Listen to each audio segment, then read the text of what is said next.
Assalamualaikum warahmatullahi wabarakatuh. Welcome to Hyuyin Channel.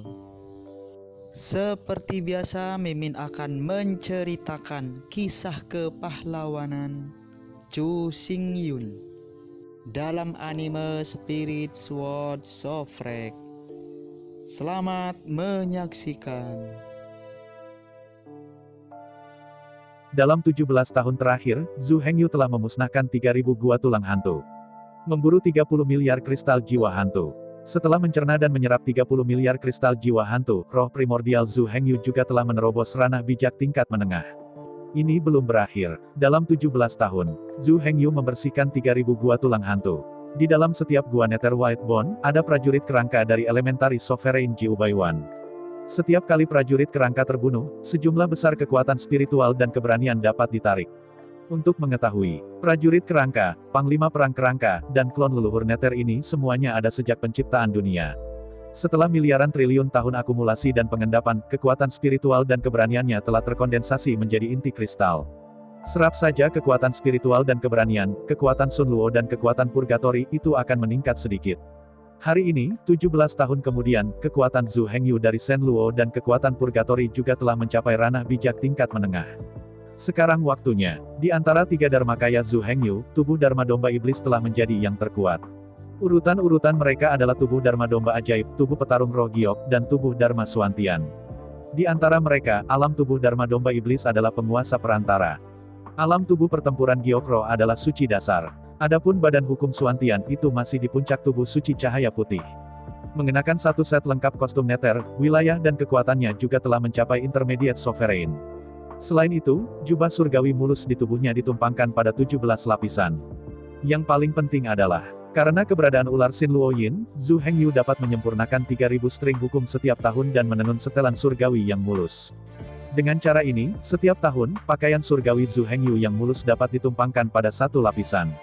Ketika pakaian surgawi yang mulus ditumpangkan ke 3.000 lapisan, Zhu Hengyu akan menerobos ke bijak tingkat tinggi. Setelah meninggalkan gua tulang hantu terakhir, Zhu Hengyu menghela nafas lega. Meskipun Zhu Hengyu baru saja tiba di intermediate sovereign, wilayahnya sangat stabil. Bagi Zhu Hengyu, perolehan terbesar dalam 17 tahun terakhir adalah 30 miliar kristal hantu.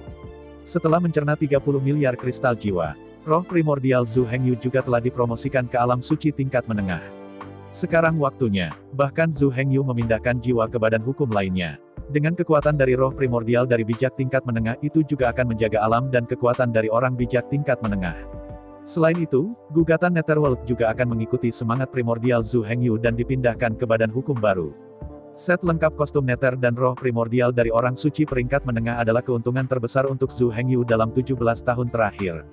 Sekarang, Zhu Hengyu tidak lagi perlu tinggal di medan perang kehancuran tingkat 20. Dalam 17 tahun terakhir, Zhu Hengyu telah bolak-balik di antara 3.000 gua tulang hantu. Tetapi dalam keseluruhan proses, hanya satu binatang yang roboh yang ditemukan.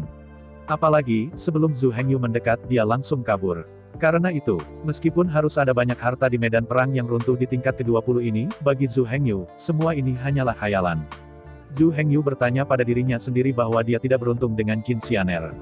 Oleh karena itu, Zhu Hengyu berencana untuk pergi setelah 3.000 gua tulang putih Netherworld dihilangkan. Sambil memikirkannya, Zhu Hengyu menyatukan Nether Shield. Paksaan gunung yang berat jatuh dari langit. Dalam sekejap cahaya putih bersinar di sekitar tubuh Zhu Hengyu. Begitu matanya berbinar, ketika Zhu Hengyu kembali melihat dia sudah berada di medan perang Tier 19 yang runtuh. Dengan sebuah pikiran, Zhu Hengyu bergerak di sepanjang saluran jiwa ke badan hukum Suantian. Muncul di dunia Suantian. Melihat sekeliling, dasar dunia Suantian dipenuhi dengan tulang pucat. Sedikit kabut abu-abu melayang di sekitar tulang. Tulang-tulang ini, meski terlihat sangat biasa di permukaan, namun nyatanya, setiap tulang di sini adalah tulang dalam keadaan suci. Prajurit kerangka yang menggunakan tulang-tulang ini untuk menyebar semuanya memiliki pertahanan dan kekuatan dari alam yang mulia. Untuk saat ini, tulang-tulang ini tidak berguna bagi Zhu Hengyu. Tapi suatu saat nanti, jika 3.000 kapal perang dendam bisa dimobilisasi, tulang-tulang ini di alam yang mulia dapat memanggil sejumlah besar panglima perang yang mengeluh di alam yang mulia. Meskipun wilayahnya pasti tidak akan mencapai yang mulia, kekuatan dan kekerasan tubuhnya pasti ada di yang mulia. Tidak banyak observasi. Untuk pertama kalinya, Zhu Hengyu melaju menuju pusaran kacau di bawah dunia langit mendalam, mengendarai badan hukum domba ajaib. Sesampainya di inti Chaos Vortex, Zhu Hengyu menghentikan badan hukum domba sihir di sana. Tubuh domba ajaib akan terus berlatih di sini. Sampai sekarang, kekuatan Sun Luo dan kekuatan Purgatory sudah berada di ranah bijak peringkat menengah. Namun, kekuatan perampok guntur dari badan hukum domba iblis masih dalam tahap pertama yang mulia. Oleh karena itu, di lain waktu, badan hukum domba iblis harus dilatih oleh Jie Lei di sini. Berusaha keras untuk menyerap lebih banyak kekuatan perampok petir dan tingkatkan kekuatan perampok petir ke petapa tingkat menengah. Setelah menyiapkan badan hukum domba iblis, Zhu Hengyu tidak menunda terlalu banyak dan segera mentransfer jiwa ke tubuh pertempuran giok roh melalui saluran jiwa. Bunga di depanku, roh primordial Zhu Hengyu telah mengikuti perjalanan jiwa dan tiba di lautan kesadaran tubuh pertempuran giok roh. Melihat sekeliling, semuanya tidak berbeda dari sebelumnya. Pada saat ini, tubuh pertempuran Ling Jade sedang duduk bersila untuk mengatur napas dan memulihkan energi. Dalam 17 tahun terakhir, tubuh pertempuran Ling Yu sama sekali tidak menganggur. Setelah 17 tahun pemurnian, tubuh pertempuran giok roh juga menyempurnakan string 3000 hukum. Dan 3 lapis pakaian surgawi yang mulus telah ditenun. Di alam, dia telah secara resmi menerobos sage dasar dan mencapai alam sage perantara. Saya harus mengatakan bahwa tubuh pertempuran giok roh ini terlalu menantang. Tubuh pertempuran giok roh, seluruh tubuh dipadatkan dari giok roh kekacauan itu bisa disebut abadi. Bahkan jika terluka itu akan sembuh sendiri dengan cepat. Yang paling penting adalah, setelah memurnikan inti kristal dari binatang beruang yang kejam, tubuh pertempuran giok roh memiliki kekuatan magis dari teknik pengembalian surga. Terlepas dari banyaknya kerusakan yang diderita, selama ada nafas Anda dapat langsung kembali ke kondisi puncak. Awalnya, kekuatan tubuh pertempuran giok roh sudah cukup tinggi untuk melawan langit. Sekarang, ketika Zhu Hengyu mentransfer roh primordial, ada perisai Nether 9 lapis lagi dari setelan Nether. Nether Shield terutama ditujukan untuk dampak energi. Tubuh pertempuran giok roh, pertahanan fisik hampir tidak bisa dihancurkan. Di bawah kombinasi keduanya, itu bisa digambarkan sebagai mulus. Perlu disebutkan bahwa, kekuatan roh, kekuatan jiwa, dan kekuatan jiwa, sebenarnya adalah energi. Mereka termasuk dalam energi spiritual, energi jiwa, dan energi primordial. Di depan Nether Shield, semua energi harus dilindungi. Selain itu, harus dikatakan bahwa, Nether Shield, meski pertahanan utamanya adalah energi shock. Tetapi jika Anda benar-benar berpikir bahwa Nether Shield tidak dapat bertahan dari guncangan fisik, Anda salah besar. Alasan mengapa Nether Shield terutama bertahan dari guncangan energi adalah karena Nether Shield sepenuhnya terkondensasi dari energi kematian. Udara mati dapat mengikis dan menyerap kejutan energi. Saat mempertahankan dampak energi lawan, itu merusak dan menyerap energi lawan, dan memulihkan daya tahan Nether Shield. Semburan energi melesat merobohkan 100 daya tahan. Sementara Nether Shield kehilangan 100 daya tahan, itu juga terkikis dan menyerap 100 daya tahan. Dengan cara ini, di bawah 1 plus dan 1 minus, Nether Shield tetap sama, seolah-olah tidak mengalami serangan apapun. Faktanya, ini bukan karena belum diserang. Tapi setelah diserang, secara otomatis diperbaiki. Kecuali jika ranah lawan terlalu tinggi, dampak energinya terlalu kuat, dan kerusakan yang ditimbulkan telah melebihi kemampuan erosi perisai Nether. Jika tidak peduli bagaimana Anda menyerang, jangan berpikir untuk melemahkan Nether Shield dalam arti sebenarnya. Ini adalah fitur terbesar dari Nether Shield. Namun, Nether Shield tidak hanya melindungi dari guncangan energi. Dampak fisik bisa dipertahankan juga. Hanya saja tidak bisa mengikis dampak fisik dan memperbaiki Nether Shield. Apakah itu guncangan energi atau guncangan fisik, efek pertahanan Nether Shield sangat kuat. Perisai Nether 9 lapis adalah efek gabungan dari kostum Nether. Kekuatannya melawan langit. Jika itu hanya orang suci tingkat pemula, bagaimanapun juga itu tidak dapat menghancurkan perisai Nether secara keseluruhan.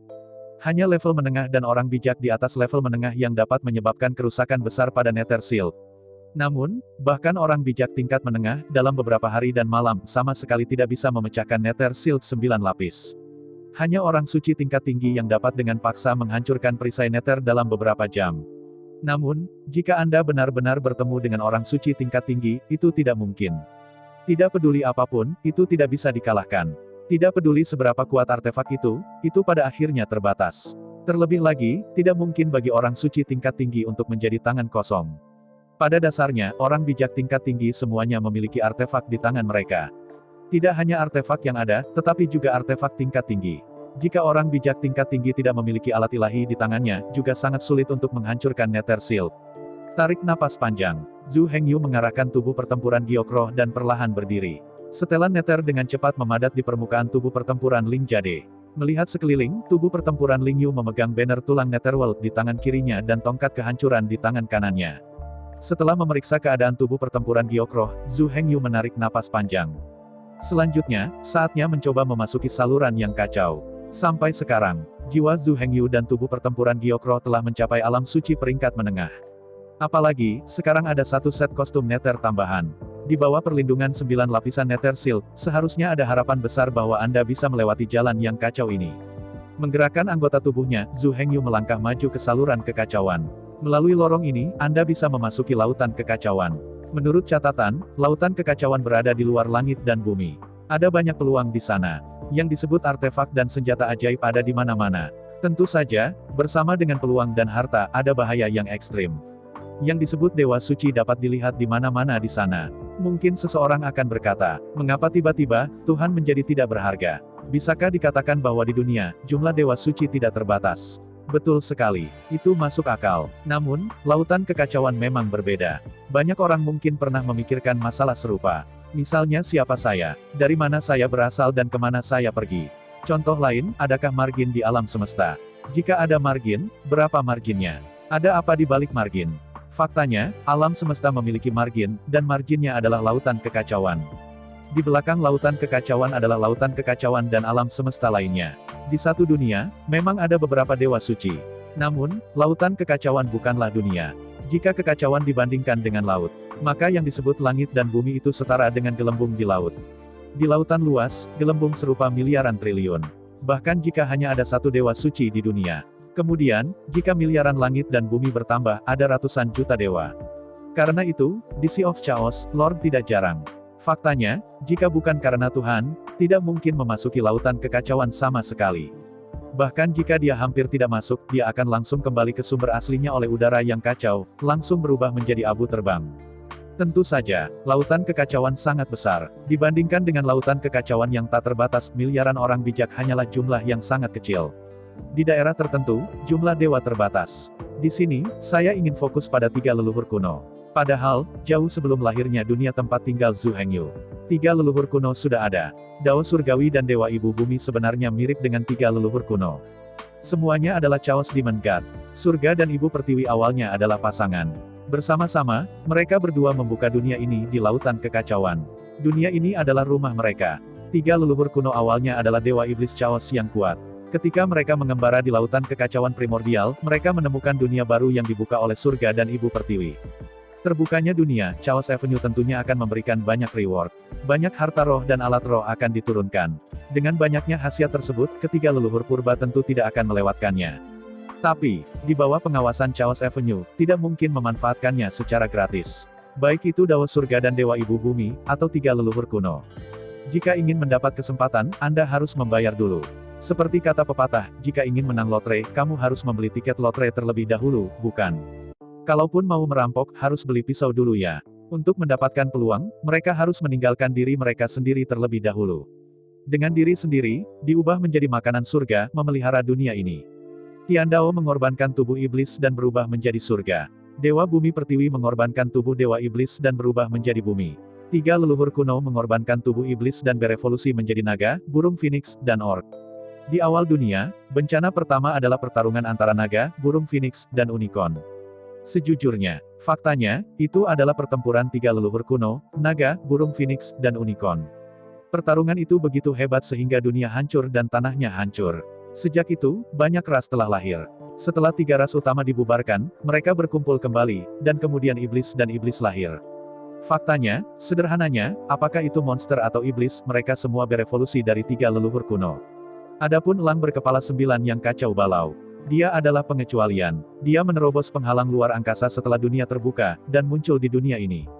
Dunia telah terbuka, Anda bisa masuk tanpa mengorbankan diri sendiri. Tentu saja, bukan sembarang orang yang bisa menjaga rahasia. Hanya kekuatan kacau dari elang berkepala 9 yang kacau yang dapat menyembunyikan langit dan menyembunyikannya. Itu orang lain. Bahkan Zulong, Zufeng, dan Zukilin tidak memiliki kemampuan ini. Untuk Dao Surgawi, Dewa Ibu Pertiwi, dan 3 leluhur kuno. Elang berkepala 9 yang kacau adalah perampok yang masuk. Tidak ada yang dibayar, tetapi Anda di sini untuk mengambil tawar-menawar. Bagaimana bisa ada hal yang begitu baik?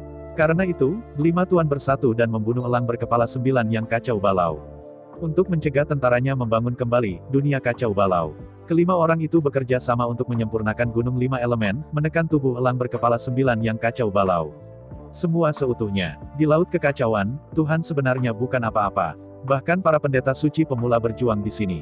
Orang suci tingkat menengah hanyalah anggota yang paling biasa. Orang suci tingkat tinggi adalah elit-elit di sini. The Great Sage bisa dianggap sebagai master. Adapun yang suci, orang suci itulah yang biasa disebut sebagai guru di sini. Hanya saja, untuk pesta langit dan bumi. Tidak lebih dari 9 orang suci sejati. Ambil tempat di mana Zhu Hengyu berada sebagai contoh. 3 leluhur kuno, Dao Surgawi, dan Dewa Ibu Bumi telah menempati 5 tempat. Hanya ada 4 tempat tersisa untuk diperjuangkan semua orang. Berdiri di depan saluran chaos, Zhu Hengyu menarik napas panjang. Saat berikutnya, Zhu Hengyu mendorong tubuh pertempuran giok roh dan mengangkat tongkat penghancur di tangan kanannya tinggi-tinggi. Dalam sekejap badai dahsyat mengamuk dari tongkat kehancuran. Badai itu menjerit dan membungkus tubuh pertempuran giok Zhu Hengyu di dalamnya. Badai yang seperti tornado meraung ke udara, melompat ke arah lorong yang kacau di udara. Dalam rengekan sedih, Zhu Hengyu mengusir badai dan melompat ke saluran yang kacau itu. Begitu dia memasuki saluran yang kacau, badai yang dikendalikan Zhu Hengyu dilanda badai yang kacau. Mengendarai badai, Zhu Hengyu menggunakan mana dengan seluruh kekuatannya dan bergerak menuju kedalaman saluran yang kacau. Seolah berlayar melawan arus, setiap titik yang Zhu Hengyu ajukan sangatlah sulit. Namun, Zhu Hengyu sama sekali tidak putus asa. Selama terburu-buru maju yang gila, mana Zhu Hengyu dengan cepat dikonsumsi. Pada saat yang sama, badai yang dipicu oleh tongkat kehancuran dengan cepat melemah. Dalam sekejap, setengah jam berlalu. Tapi jarak yang dilintasi Zhu Hengyu hanya seperempat dari seluruh saluran yang kacau itu. Hati Zhu Hengyu benar-benar dingin. Dengan Nether Suite, bahkan jika Anda tidak dapat melewati saluran yang kacau, tidak banyak perbedaannya. Tapi sekarang sepertinya perbedaannya masih lebih. Tapi, meskipun dia tahu bahwa harapannya tidak besar, Zhu Hengyu masih tidak berpikir untuk menyerah. Setidaknya, dia harus menagih sekali. Lihat seberapa jauh Anda bisa terburu-buru dengan kekuatan penuh Anda. Antara berpikir, Zhu Hengyu mengertakkan giginya, dengan putus asa memacu badai, bergegas menuju kedalaman jalan yang kacau itu. Waktu berlalu dari menit ke menit. Akhirnya, energi Zhu Hengyu habis. Dengan menipisnya energi, badai yang didorong oleh tongkat kehancuran dengan cepat melemah. Melihat pemandangan ini, Zhu Hengyu tahu bahwa sudah waktunya untuk melakukan kembalinya surgawi. Pada saat berpikir, Zhu Hengyu melepaskan ledakan energi dan melompat ke jantung tubuh pertempuran Lingyu. Di bawah eksitasi energi itu, cahaya merah yang menyala-nyala meledak dengan keras di jantung tubuh pertempuran giok roh. Cahaya merah naik ke langit. Pada saat yang sama, energi baru tiba-tiba muncul di dalam tubuh pertempuran giok roh Zhu Hengyu. Secara perlahan, tapi nyatanya, dari saat Hui Tiansu terinspirasi. Tubuh pertempuran giok roh Zhu Hengyu dengan cepat pulih. Hanya dalam 9 napas waktu, tubuh pertempuran Ling Jade kembali ke masa jayanya. Masa kejayaan di sini mengacu pada semua aspek tubuh pertempuran. Termasuk kemampuan, kekuatan spiritual dan kekuatan spiritual. Selama semua keadaan tubuh pertempuran giok roh dipulihkan ke puncaknya. Dengan pemulihan penuh negara, angin kencang di sekitar tubuh pertempuran giok roh dengan keras meluas keluar dan meraung lagi. Mendorong badai, Zhu Hengyu bergegas ke depan. Waktu berlalu. Akhirnya, energi, kekuatan spiritual, mana kekuatan fisik dari tubuh pertempuran giok roh. Hampir semua daya telah dikonsumsi. Angin kencang yang mengamuk perlahan-lahan melemah. Zhu Hengyu tahu bahwa sedetik berikutnya, dia akan berhenti bergerak maju. Di bawah badai kekacauan, itu akan segera dikirim kembali dari saluran kekacauan. Tapi, bahkan jika dia tahu itu akan menjadi hasil seperti itu, Zhu Hengyu masih harus melakukan sedikit kekuatan terakhirnya. Menggertakkan giginya. Apa? Dalam raungan hiruk-pikuk, Zhu Hengyu mendesak tubuh tempur Lingyu dan melompat ke depan. Di bawah lompatan ini, Zhu Hengyu mengkonsumsi jejak kekuatan terakhir. Dengan senyum masam, Zhu Hengyu merilekskan tubuhnya. Biarkan badai yang kacau menyelimuti tubuh pertempuran giok roh dan terbang sepanjang jalan kembali. Sepertinya butuh waktu lama untuk berpaling. Seluruh proses memakan waktu 1 jam penuh. Tetapi itu karena ketika Anda datang, Anda menghadapi badai yang kacau balau. Setiap langkah maju sama sulitnya dengan mencapai langit.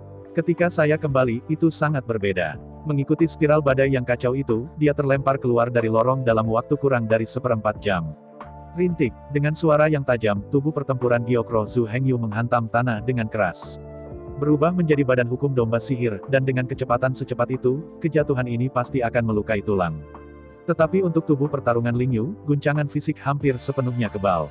Tidak peduli seberapa keras saya jatuh, saya tidak merasa banyak. Berbaring di tanah, Zhu Hengyu dengan lembut menutup matanya dan terengah-engah. Dia benar-benar kelelahan. Semua daya habis dikonsumsi. Pada saat ini, dia bahkan tidak memiliki kekuatan untuk menggerakkan jari kelingkingnya. Akhirnya, setelah 3 jam penuh, Zhu Hengyu akhirnya memulihkan kekuatan fisik dan energinya, berbalik dan duduk. Dengan desahan panjang, hati Zhu Hengyu sangat suram. Setelah menghabiskan sisa energi terakhir, dia bergegas hanya setengah jarak dari saluran kekacauan. 50% sisanya tidak bisa diburu-buru. Kelihatannya, bahkan jika kamu mencapai orang suci tingkat tinggi di masa depan, tidak mungkin untuk melewati masa lalu. Menghadapi kenyataan ini, bagaimana Zhu Hengyu tidak kecewa? Sekarang, kecepatan kultivasi Zhu Hengyu cukup cepat. Ambil contoh tubuh domba-domba iblis sebagai contoh, dalam 1 tahun, jubah surgawi yang mulus dapat dipadatkan. Tetapi bahkan pada tingkat ini, dibutuhkan setidaknya 3.000 tahun untuk menumpuk 3.000 set pakaian surgawi yang mulus. Akibatnya, dia secara resmi menerobos kerana orang bijak tingkat tinggi. 3.000 tahun, ini terlalu lama. Apalagi masalahnya sekarang. Jika Anda ingin melintasi saluran yang kacau, Anda harus menggunakan tubuh pertempuran Gyokroh. Hanya tubuh pertempuran Gyokroh yang dapat mengabaikan dampak badai yang kacau. Hanya badai yang dipicu oleh tongkat penghancur yang dapat memaksa penghalang melawan badai yang kacau balau. Tanpa pertahanan yang tak terkalahkan dari tubuh pertempuran Gyokroh, tidak ada badai hebat yang didesak oleh tongkatnya. Jangan katakan itu orang suci tingkat tinggi. Bahkan Sage Agung, dan Yang Maha Suci, bahkan tidak bisa mencoba memaksa jalan mereka melawan badai yang kacau. Setelah menghela nafas panjang, Zhu Hengyu membuka matanya dengan lelah dan melihat ke arah lorong yang kacau itu. Tampaknya tidak perlu mengandalkan tubuh pertempuran Lingyu untuk saat ini. Untuk waktu yang lama di masa depan itu hanya akan. Sambil merenung dalam diam, Zhu Hengyu tertegun. Melihat ke arah Chaos Passage, mengapa pemandangan di sekitarnya begitu aneh. Saluran kekacauan, terletak di udara. Dari luar, tampak seperti lubang hitam yang dipenuhi kabut. Tapi sekarang, melihat ke arah langit, tidak ada lubang hitam atau kabut hitam. Apa yang muncul di depan Zhu Hengyu adalah gunung yang curam. Ada celah panjang dan sempit di pinggang gunung. Asap hitam mengepul keluar dari celah-celah panjang dan sempit. Dari arah dan posisi, tubuh pertempuran Gyokroh Zhu Hengyu seharusnya telah dikeluarkan dari sana dan mendarat di posisi ini. Tapi masalahnya sekarang adalah, dari mana asal gunung yang terjal ini? Melihat sekeliling dengan curiga, semua pemandangan di sekitarnya benar-benar berbeda. Saat ini, Zhu Hengyu terletak di sebuah gunung hitam besar. Posisi Zhu Hengyu berada di puncak gunung raksasa, di kaki gunung tertinggi. Lihatlah sekeliling, ada ruang terbuka di sekitar gunung besar itu. Apalagi di atas langit yang gelap, bisa dikatakan ada awan pekat, awan gelap bergulir. Berbicara secara logis, awan tebal seperti itu, seperti gulungan yang hebat, seharusnya memiliki guntur dan kilat. Tetapi faktanya, di dalam awan yang menggelinding dengan keras, tidak ada jejak petir. Apa yang terjadi? Di mana tempat ini? Melihat segala sesuatu di sekitarnya dengan tatapan kosong, Zhu Hengyu tampak kosong. Dalam keraguan Zhu Hengyu, gunung di depannya tiba-tiba menyala. Di bawah tatapan Zhu Hengyu, rune di puncak gunung yang gelap menyala satu demi satu. Saat rune menyala, aliran informasi yang tidak jelas membanjiri pikiran Zhu Hengyu. Mengumpulkan arus informasi yang tidak jelas, banyak keraguan Zhu Hengyu telah terselesaikan. Gunung ini disebut Gunung Wanmo. Itu dibangun oleh nenek moyang iblis yang memimpin ratusan juta setan di zaman Desolate, sebelum pertempuran runtuh. Setelah pertempuran keruntuhan, leluhur iblis meninggal dalam pertempuran, dan benua kuno benar-benar hancur. Gunung 10.000 iblis yang dibangun oleh leluhur iblis, juga runtuh oleh angin. Saat ini, gunung tempat Zhu Hengyu berada sebenarnya adalah puncak utama dari gunung 10.000 iblis dan dojo dari leluhur iblis. Pada masa itu, leluhur iblis memerintahkan Gunung Wanmo, berperang melawan dunia dengan kekuatan klan. Nenek moyang iblis memerintahkan 10.000 iblis, berperang melawan 10.000 ras kuno dengan kekuatan satu klan. Dan pada akhirnya, itu menghancurkan dunia lama dan menciptakan dunia baru. Seberapa kuat iblis di puncak mereka? Katakan saja, iblis di puncak, dengan kekuatan satu klan, bertarung melawan klan kuno dan 10.000 klan, dan hasil akhirnya adalah tujuan yang sama. Nenek moyang iblis puncak bergabung dengan Dewa Ibu Bumi, untuk melawan 3 leluhur kuno dan surga. Akhirnya, giok dan batunya dibakar. Tentu saja, pria yang menciptakan 10.000 gunung iblis dan memimpin miliaran suku iblis sebenarnya adalah Zhu Hengyu masa depan. Berdiri di garis lintang waktu dan ruang Zhu Hengyu saat ini, dia belum mendirikan gunung 10.000 setan. Menurut kesepakatan dengan Ibu Pertiwi, Zhu Hengyu berkultivasi ke puncak di medan perang keruntuhan lanjutan dan menjadi yang paling suci. Hanya dengan begitu aku akan bersama Ibu Pertiwi, melintasi ruang dan waktu, dan kembali ke era kuno. Untuk menyelesaikan pertempuran keruntuhan puncak. Bisa dikatakan, hari ketika Zhu Hengyu lulus dari medan perang keruntuhan tingkat tinggi adalah saat Zhu Hengyu bersatu dengan Ibu Pertiwi untuk bergegas ke era kuno dan menyelesaikan pertempuran keruntuhan. Yang disebut Gunung 10.000 Iblis juga akan dibangun oleh Zhu Hengyu sendiri setelah kembali ke era kuno. Selain itu, satu hal harus dikatakan. Di masa depan, ada kemungkinan yang tidak terbatas. Misalnya, seorang beku seharusnya dalam kesulitan. Tetapi di masa depan, dia melakukan perjalanan melalui ruang dan waktu dan mengirim kembali pesan untuk memberitahunya kesulitan ini. Kemudian, berdasarkan informasi ini, dia berhasil lolos dari kesulitan. Dengan cara ini, masa depannya benar-benar berubah. Teruskan, dia tidak akan menjadi orang di masa depan. Siapapun memiliki kemungkinan yang tak terhitung jumlahnya di masa depannya. Begitu seseorang membocorkan rahasianya, masa depannya akan berubah secara tak terduga. Ambil Zhu Hengyu misalnya. Dengan bantuan diri masa depan, yaitu, saran dan bantuan nenek moyang iblis berulang kali. Zhu Hengyu mengoreksi terlalu banyak kesalahan. Awalnya, Zhu Hengyu masih harus meruntuhkan area luar medan perang. Alam hanyalah alam Demon Sovereign. Perang yang benar-benar menghancurkan area luar medan perang pada awalnya diluncurkan olehnya dan secara pribadi mengarahkannya. Dalam pertempuran itu, meskipun 4 kekuatan utama terluka, mereka masih merupakan penguasa di area luar dari medan perang yang runtuh. Setelah pertempuran, pasukan utama saja menyisakan lebih dari 30 juta. Jumlah orang yang selamat dari semua kelompok etnis melebihi 300 miliar. Dan sekarang, Zhu Hengyu sudah menjadi penguasa menengah. Ketika pinggiran medan perang runtuh, total populasi sekitar 10 juta. Zhu Hengyu saat ini benar-benar terlalu kuat. Apalagi saat ini, dengan lubang hitam dan cahaya suci diambil oleh leluhur iblis. Zhu Hengyu ditakdirkan untuk menjadi leluhur iblis masa depan. Bahkan jika suatu saat, Zhu Hengyu bersatu dengan Dewa Ibu Pertiwi untuk kembali ke zaman kuno untuk berpartisipasi dalam pertempuran kehancuran. Semuanya harus benar-benar berbeda dari sebelumnya. Di satu sisi, leluhur iblis dari era kuno liar memang salah satu spesies masa depan Zhu Hengyu yang tak terbatas. Tapi sekarang, Zhu Hengyu tidak bisa lagi menjadi leluhur iblis masa depan. Bahkan dengan nama leluhur iblis, karakteristiknya sangat berbeda. Paling sedikit, leluhur iblis Zhu Hengyu tahu tidak memiliki tubuh misterius, atau tubuh giokroh. Bahkan tubuh ajaib domba iblis tidak memilikinya. Leluhur iblis Zhu Hengyu yang berhubungan dengan memiliki tubuh tempur yang sempurna. Itu adalah tubuh pertempuran yang dia miliki ketika dia pertama kali memasuki medan perang runtuh tingkat lanjut. Untuk lebih spesifik, sejak saat Zhu Hengyu memasuki medan perang kehancuran tingkat lanjut, dia telah memulai jalan yang sama sekali berbeda. Masa depan Zhu Hengyu telah berubah total. Hanya untuk hari ini, kekuatan Zhu Hengyu 10 juta kali lebih kuat dari periode yang sama dalam sejarah. Kekuatan di bawah komandonya puluhan ribu kali lebih kuat dari periode yang sama dalam sejarah. Pada saat yang sama dalam sejarah nenek moyang iblis, dia tiba di puncak utama Gunung Wanmo, 45 juta tahun dari sekarang. Terlebih lagi, bahkan leluhur iblis pada saat itu hanyalah orang suci dasar. Dalam hal kekuatan itu tidak sebagus tubuh pertempuran giokroh. Belum lagi itu setara dengan badan hukum Suantian. Belum lagi, hubungan antara Zhu Hengyu sekarang dan leluhur iblis masa depan. Semua seutuhnya, lokasi yang dicapai Zhu Hengyu sekarang adalah puncak utama Gunung 10.000 Iblis. Ini adalah dojo yang dibangun oleh leluhur iblis masa depan dan ibu dewa bumi. Yang disebut Gunung 10.000 Iblis bukan hanya sekitar 10.000 setan di gunung. Versi lengkap Gunung Wanmo memiliki total 3.000 puncak. Gunung tempat Zhu Hengyu sekarang berada adalah puncak utama dari 3.000 puncak. Itu adalah dojo dari leluhur iblis dan dewa ibu pertiwi. Saat pertempuran keruntuhan dimulai, saat dunia kuno hancur, 10.000 gunung iblis tidak bisa sendirian. 3.000 puncak, angin pecah, tersebar di mana-mana. Melihat gunung di kakinya, meskipun Zhu Hengyu tidak yakin untuk saat ini, apakah dia bisa memiliki alam dan kekuatan leluhur iblis masa depan.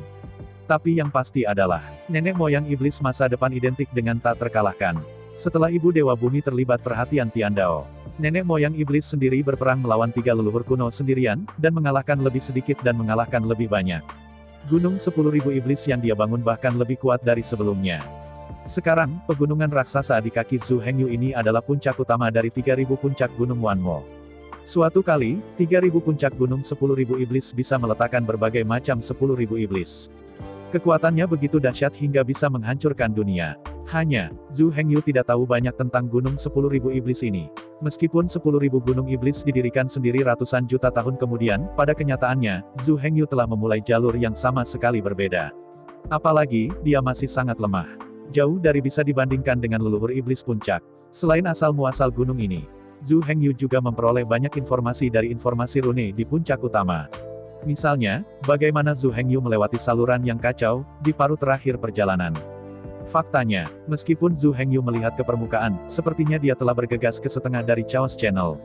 Namun nyatanya, semakin dekat ke ujung Chaotic Channel, semakin besar intensitas Chaotic Storm. Saluran kacau adalah lubang di dunia yang rusak. Arus udara yang kacau dari lautan kekacauan mengalir ke dunia dari lubang ini, membentuk badai yang kacau. Jika dikatakan bahwa di pintu masuk Chaos Passage, kekuatan Chaos Storm adalah 1. Jadi, di pintu keluar Chaos Channel, kekuatan Chaos Storm adalah 3000. Semakin dekat ke ujung saluran yang kacau, semakin besar tekanannya dan semakin kuat dampaknya. Karena itu, meskipun di permukaan tampaknya Zhu Hengyu telah langsung melawan arus dan bergegas ke titik tengah saluran Chaos. Namun nyatanya, setengah perjalanan terakhir adalah kesulitannya. Khusus untuk sepertiga terakhir perjalanan, hanya Yang Maha Kudus yang bisa pergi ke hulu. Dengan kondisi dan kekuatan Zhu Hengyu saat ini, dia tidak bisa melewatinya. Jika semua faktor dipertimbangkan, jadi, Zhu Hengyu sebenarnya hanya melintasi saluran yang kacau, jarak dari 0 dan 3/1000. Keberuntungan Zhu Hengyu sangat bagus. Dampak saluran yang kacau tiba-tiba meningkat setelah 30% perjalanan terakhir. Dan, setiap langkah maju, dampaknya akan meningkat secara geometris. Awalnya, sebelum Zhu Hengyu tiba di ruang Maha Kudus, tidak mungkin untuk pergi ke hulu dan menerobos saluran yang kacau itu. Jika Anda ingin memasuki lautan kekacauan, Anda hanya bisa menunggu masa tenang lautan kekacauan. Pada saat itu, kekuatan Chaos Storm di Chaos Channel akan sangat berkurang. Hanya selama periode ini Anda dapat melewati saluran yang kacau dan memasuki laut yang kacau. Tapi saya harus mengatakan bahwa keberuntungan Zhu Hengyu sangat bagus. Zhu Hengyu bergegas ke setengah dari Chaos Passage, baru saja memasuki rentang gravitasi dari puncak utama Gunung Wanmo. Sementara Zhu Hengyu merilekskan tubuhnya, gaya gravitasi Wan Mosan menyeret tubuh Zhu Hengyu ke atas arus. Lagi, dalam Chaos Passage, dampak Chaos Storm mulai meningkat secara gila-gilaan dari 30% terakhir perjalanan. Oleh karena itu, pada setengah jarak, gaya gravitasi Gunung 10.000 Iblis lebih besar dari dampak badai Chaos. Ketika Zhu Hengyu mencapai 30% terakhir perjalanan di bawah daya tarik puncak utama Gunung Wanmo. Meski dampak Chaos Storm meningkat karena lebih dekat dengan Gunung 10.000 Iblis, gravitasi Gunung 10.000 Iblis juga lebih kuat. Terutama pada jarak 1/10 terakhir. Kekuatan Chaos Storm telah dinaikkan ke level yang menakutkan. Tidak suci, tidak bisa diubah. Tapi, ketika jarak menyempit ke jarak ini, One Demon Mountain dapat langsung mengaktifkan kekuatan sejumlah besar untuk menangkap Zhu Hengyu di udara. Tidak perlu terburu-buru dalam 1/10 perjalanan terakhir. Kecuali Zhu Hengyu. Hanya 3 leluhur kuno dan Ibu Dewa Bumi yang memiliki latar belakang seperti itu. Namun, sebagai ruang Maha Kudus, mereka sebenarnya tidak perlu terlalu merepotkan. Mereka langsung saja melalui saluran yang kacau. Setelah mempelajari semuanya, Zhu Hengyu tidak bisa menahan nafas lega. Untungnya, keberuntungannya sangat bagus. Jika bukan untuk terakhir kalinya, saya mencoba yang terbaik dan bergegas. Benar-benar tidak bisa memasuki lingkaran gravitasi Gunung 10.000 Setan. Jika tidak, saya tidak tahu berapa lama waktu yang dibutuhkan untuk mencapai Laut Chaos. Antara berpikir, Zhu Hengyu mengangkat kepalanya dan melihat celah pembengkok asap di tengah jalan menuju puncak utama. Retakan gelap itu horizontal. Dari kejauhan, sepertinya mulut iblis sedang menghirup asap. Zhu Hengyu sudah tahu dari informasi di rune. Retakan itu adalah pintu masuk ke Hall of Demons di dalam puncak utama Gunung Wanmo. Dojo nenek moyang iblis didirikan di sana. Di antara pikiran, tubuh Zhu Hengyu naik ke udara dan terbang menuju celah di puncak utama. Dari kejauhan, celahnya tidak lebar. Di puncak utama yang tinggi, retakan belaka tidak terlalu jelas. Tapi saat ia terbang mendekat, semuanya sangat berbeda. Ketika Zhu Hengyu akhirnya terbang di depan retakan, semuanya benar-benar berbeda. Perhatikan baik-baik, retakan itu tingginya lebih dari 300 meter. Lebarnya ribuan meter. Tertahan di depan retakan, Zhu Hengyu tampak seperti nyamuk kecil. Menggelengkan kepalanya karena kagum, Zhu Hengyu terbang menuju bagian dalam celah. Terbang ke celah. Zhu Hengyu menoleh dan melihat ke dalam celah.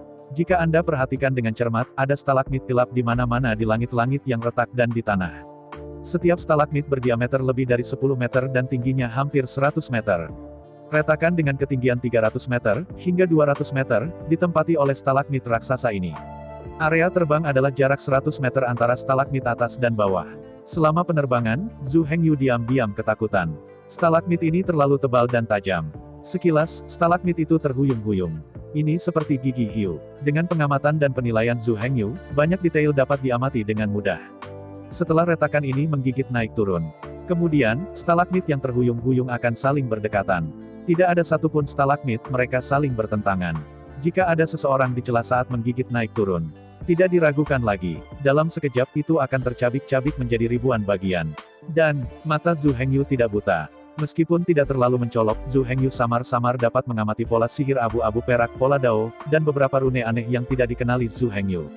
Tidak perlu diragukan lagi, Zhu Hengyu dapat dengan mudah menentukan dari mana rune aneh ini berasal. Apa yang saya katakan sebelumnya, Gunung 10.000 Iblis ini tidak dibangun oleh leluhur iblis saja, tapi Mozu bersatu dengan Dewa Ibu Pertiwi, dan bersama-sama membangunnya. Oleh karena itu, pada stalagmit bergigi taring ini, yang harus ditorehkan adalah pola rune bumi dari Dewa Ibu Bumi. Fungsi rune bumi tidak memanggil tiga. Yang pertama adalah gravitasi super. Yang kedua adalah supergravitasi. Yang ketiga adalah tolakan super. Di bawah manipulasi dan kendali garis sihir, garis dao, dan rune. Begitu Anda memasuki celah ini, hidup dan mati tidak bisa diserahkan kepada keputusan pihak lain. Begitu retakan raksasa ini menutup ke atas dan ke bawah, lawan ingin kabur, tapi mereka tidak bisa kabur. Di bawah supergravity, lawan akan langsung kehilangan kemampuan terbangnya dan terpaksa jatuh ke tanah. Di bawah gravitasi super, kemanapun Anda berlari, Anda akan ditarik kembali ke tempat semula oleh gravitasi. Di bawah tolakan super, arah yang Anda pukul akan mendorong Anda kembali ke tempat semula. Di bawah kombinasi tiga kekuatan utama, pada dasarnya tidak ada tempat untuk melarikan diri. Pada dasarnya mustahil untuk menguraikan formasi besar yang dihabiskan Ibu Pertiwi ratusan juta tahun. Bahkan jika jalan surga datang secara pribadi, itu tidak dapat dipatahkan. Bahkan jika surga dan dao bersatu dengan tiga leluhur kuno Zulong, Zufeng, dan Zukilin, mereka tidak akan berani memasuki pegunungan 10.000 iblis secara paksa.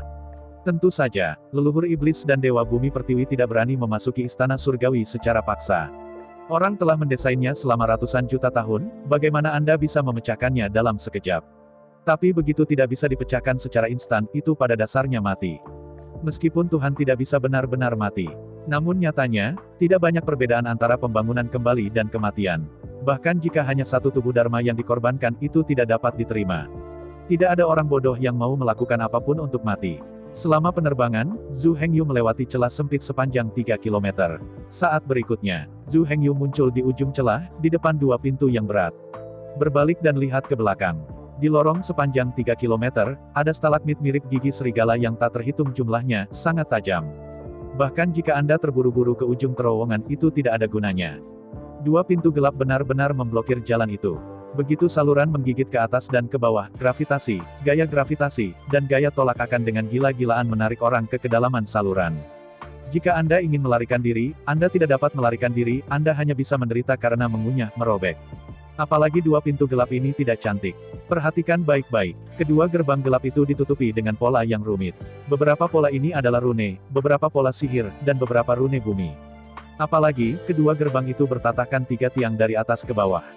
Ukuran sparinya sangat besar, seukuran kepala orang dewasa. Warna ketiga spar, dari atas ke bawah, adalah merah, biru, dan kuning. Melihat dari dekat, Zhu Hengyu tidak bisa membantu tetapi merasa pusing hanya dengan pandangan sekilas. Anda tahu, ini masih belum terbuka. Fungsi spar belum distimulasi. Jika ini adalah pembukaan arai besar, semua fungsi spar akan diaktifkan. Dan di bawah desakan banyak orang, kekuatannya telah meningkat ratusan juta kali lipat. Siapa yang bisa menolaknya? Hahaha. Di antara kekaguman Zhu Hengyu, tawa yang dalam terdengar dari segala arah. Mendengar tawa yang dalam ini, Zhu Hengyu terkejut. Tapi segera, Zhu Hengyu memulihkan ketenangannya. Di bawah tatapan Zhu Hengyu, asap merah naik perlahan di atas permata merah teratas. Di udara, asap merah ting-ting mengembun menjadi gugusan, terkondensasi menjadi sosok berkabut. Itu benar, sosok ini bukan orang lain, itu adalah leluhur iblis. Melihat sosok Mozu yang tegak, Zhu Hengyu tidak bisa menahan senyum. Yang disebut leluhur iblis sebenarnya adalah Zhu Hengyu sendiri. Zhu Hengyu adalah masa lalu leluhur iblis. Mozu adalah masa depan Zhu Hengyu. Melihat Zhu Hengyu sambil tersenyum, leluhur iblis berkata, tanpa diduga, kamu tiba di sini begitu cepat, jauh lebih cepat daripada sebelumnya. Ini lebih dari 45 juta tahun. Terlebih lagi, alam dan kekuatan ribuan kali lebih tinggi dariku. Sepertinya semua usahaku tidak sia-sia. Sambil tersenyum dan mengangguk, Zhu Hengyu berkata, menerima instruksi Anda, saya memang telah menghindari banyak jalan memutar dan membuat banyak kesalahan. Terima kasih banyak. Raja Iblis tertawa dan berkata, kamu adalah aku adalah kamu, kami adalah satu, mengapa kamu sopan? Zhu Hengyu dengan penasaran berkata, leluhur iblis muncul kali ini, saya ingin tahu apakah ada yang perlu dijelaskan. Aku sebenarnya tidak melakukan apa-apa kali ini. Untuk apa-apa? Melihat leluhur iblis itu dengan ragu, Zhu Hengyu menjadi lebih bingung. Melihat tatapan Zhu Hengyu yang semakin bingung, Mozu menjelaskan dengan sabar. Sebagai dojo Gunung Wanmo, di atas puncak utama Gunung Wanmo, adalah mata arai besar Wanmo. Pintu di depan Zhu Hengyu adalah jalan terakhir menuju dojo leluhur iblis. Untuk menjaga celah terakhir ini, Leluhur iblis dan ibu pertiwi bumi bekerja sama untuk memperbaiki gerbang ini. 3 spar tak terbatas bertatahkan di pintu ini. Ketiga spar ini adalah spar api, spar air, dan spar bumi. 3 bola tak terbatas diisi dengan api, air, dan energi bumi yang kaya. Mengeluarkan udara yang kacau di sekitar energi di pertarungan tak terbatas tidak akan pernah habis. Musuh harus melewati level ini jika ingin membobol dojo leluhur iblis. Untuk meningkatkan kekuatan penjaga dojo leluhur iblis, nenek moyang iblis memperbaiki klon ke dalam spar tak terbatas dari sistem api, dan menyegelnya di gerbang batu yang kacau. Lewat sini, suatu ketika musuh asing mencoba untuk menyerang dojo leluhur iblis. Klon leluhur iblis akan muncul dan bertarung dengannya. Bahkan jika klon leluhur iblis dikalahkan itu tidak masalah. Setelah klon leluhur iblis dikalahkan, jiwanya akan kembali ke kristal api tak terbatas. Ekstrak api kekacauan di kristal api tak terbatas, sekali lagi memadatkan klon leluhur iblis. Mendengar kata-kata klon leluhur iblis, Zhu Hengyu memandang leluhur iblis dengan penuh semangat dan berkata, "Jadi, kamu tidak akan pergi kali ini." "Pergi." Melihat Zhu Hengyu dengan curiga, klon leluhur iblis tidak bisa menahan tawa. Kali ini, klon leluhur iblis tidak akan pergi. Klon leluhur iblis telah bergabung dengan Sparta terbatas. "Saya tidak bisa pergi jika saya ingin pergi." Mendengar kata-kata klon leluhur iblis, Zhu Hengyu meremas tinjunya dan terus bertanya, "Di mana alam dan kekuatanmu saat ini?" Menghadapi pertanyaan Zhu Hengyu, klon leluhur iblis dengan bangga berdiri dan berkata, "Posisi apa itu? Tentu itu yang paling suci. Tepatnya, sebagai klon pertama dari leluhur iblis, aku memiliki 90% kekuatan leluhur iblis." Mendengar kata-kata klon leluhur iblis, Zhu Hengyu tidak bisa menahan diri untuk tidak menghisap udara. Ini terlalu dibesar-besarkan. Kekuatan Jiu Cheng. Melihat tatapan tertegun Zhu Hengyu, klon leluhur iblis melanjutkan, "Jangan bersemangat, di mana ini? Kekuatan 90% yang saya katakan adalah leluhur iblis sebelum perang keruntuhan.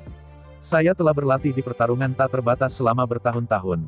Kekuatan saya telah melampaui leluhur iblis puncak selama perang keruntuhan. Jadi, saya harus menjadi versi yang ditingkatkan dari nenek moyang iblis." Di antara kata-kata itu, api tak berujung melonjak dari tubuh leluhur iblis.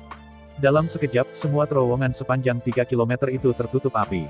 Apalagi nyala api ini bukanlah nyala api biasa. Api yang kacau itu membakar segalanya. Mendengar kata-kata klon leluhur iblis, Zhu Hengyu hanya merasa bahwa semuanya salah. Versi Mozu yang ditingkatkan. Apakah ini lelucon? Melihat penampilan luar biasa Zhu Hengyu, klon leluhur iblis tiba-tiba menjadi sedikit tidak bahagia. Klon leluhur iblis dengan bangga berkata, "Aku memberitahumu bahwa alasan hasil hari ini adalah semua hasil dari kejelian leluhur iblis." Faktanya, leluhur iblis telah membuat persiapan jauh sebelum pertempuran kehancuran dimulai. Sebelum bergabung dengan pertempuran terakhir, nenek moyang iblis dan ibu dewa bumi bergandengan tangan untuk mengirim puncak utama gunung 10.000 iblis ke lautan kekacauan dan menyembunyikannya. Karena itu, puncak utama gunung 10.000 iblis, sebenarnya, tidak mengalami dampak kehancuran dunia dalam pertempuran keruntuhan. Klon ini hanya memiliki kekuatan 90% dari Demon Ancestor. Tetapi sejak perang keruntuhan, dunia telah hancur dan dunia telah hancur. Seluruh dunia telah memasuki masa kematian. Tapi klon leluhur iblis, bersembunyi di lautan kekacauan, melalui Sparta terbatas, mengekstraksi ki kekacauan, dan terus berlatih. Sampai sekarang, setelah miliar triliun tahun budidaya, klon leluhur iblis telah melampaui leluhur iblis di puncaknya. Api kekacauan di satu tangan sangat ganas, dan bahkan kekosongan bisa terbakar. Mendengar pengenalan klon leluhur iblis, Zhu Hengyu menjadi semakin bersemangat. Mengerikan, benar-benar mengerikan. Bayangan yang ditinggalkan oleh leluhur iblis benar-benar berlawanan dengan langit. Dengan klon leluhur iblis yang jauh melampaui leluhur iblis puncak, Zhu Hengyu memiliki kartu truf ekstra.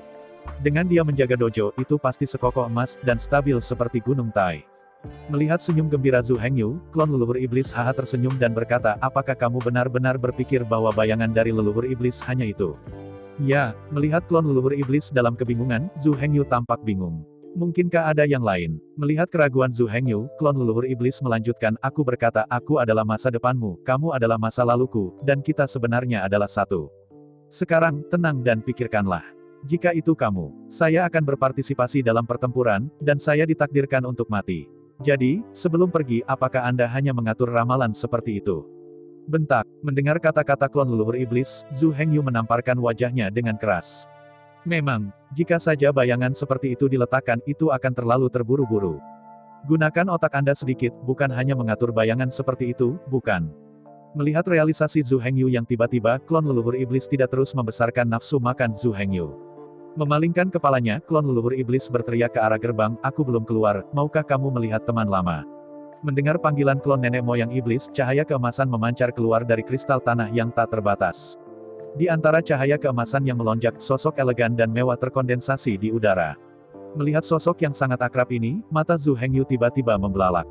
Tidak peduli seberapa kaya imajinasi Zhu Hengyu, dia tidak pernah menyangka bahwa dia akan keluar dari kristal bumi yang tak terbatas. Bagaimana ini mungkin? Kenapa dia di sini? Ini terlalu dibesar-besarkan. Saya ucapkan banyak terima kasih kepada teman-teman yang telah menonton video yang saya tampilkan. Untuk video selanjutnya bisa standby di channel ini. Terima kasih.